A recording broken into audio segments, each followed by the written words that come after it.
অবৈধ প্রেম ভালোবাসা কতই না ভয়ানক এই হারাম রিলেশনশিপ। আপনি 5 ওয়াক্ত সালাত আদায় করছেন, রুটিন করে নিয়মিত কোরআন তেলাওয়াত করছেন, আপনি পর্দা করছেন, রাসূল সাল্লাল্লাহু আলাইহি ওয়াসাল্লামের সুন্নাহ মেনে চলছেন, নিয়মিত কতই না দোয়া করে যাচ্ছেন, আর এর পাশাপাশি আপনি কন্টিনিউ করে যাচ্ছেন একটি হারাম রিলেশনশিপ অর্থাৎ জিনা, যা হচ্ছে কবিরা গুনাহ। তওবা ছাড়া এর কোনো ক্ষমা নেই। স্বয়ং আল্লাহ তাআলা জিনার ব্যাপারে বলেছেন, আউযু বিল্লাহি মিনাশ শাইতানির রাজীম, লা তাকরাবুজ জিনা, তোমরা জিনার ধারে কাছেও যেও না। আর আমরা জিনার ধারে কাছে না, জিনার আষ্টে পৃষ্ঠে জড়িয়ে আছি।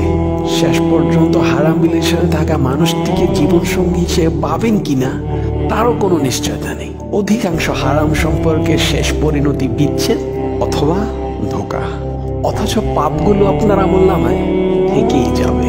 আবার অনেকেই ভাবে বিয়ের উদ্দেশ্যে হারাম সম্পর্কে জড়ালে কোনো গুনাহ হয় না। ভাই, হজ কিংবা কোরবানি করার নিয়তে কি চুরি ডাকাতি করা জায়েজ আছে? যদি এইটা জায়েজ না হয়, তাহলে তুমি কি করে ভাবো বিয়ের উদ্দেশ্যে হারাম সম্পর্কে জড়ানো জায়েজ হবে? আবার অনেকেই ভাবে বিয়ে করে নিলে হারাম রিলেশনের গুনাহ মাফ হয়ে যাবে। এটি নিতান্তই একটি ভুল ধারণা। কবিরা গুনাহ তওবা ছাড়া কখনো মাফ হয় না। আর তুমি বলছো তুমি বিয়ের পর তওবা করে নিবে? আরে তুমি আগামীকালের সূর্যটি দেখতে পাবে, এর কি গ্যারান্টি আছে? চোখগুলো বন্ধ করার পর আর নাও তো খুলতে পারে। তাই আসো, হারাম সম্পর্ককে না বলি, হালাল সম্পর্ক গড়ে তুলি।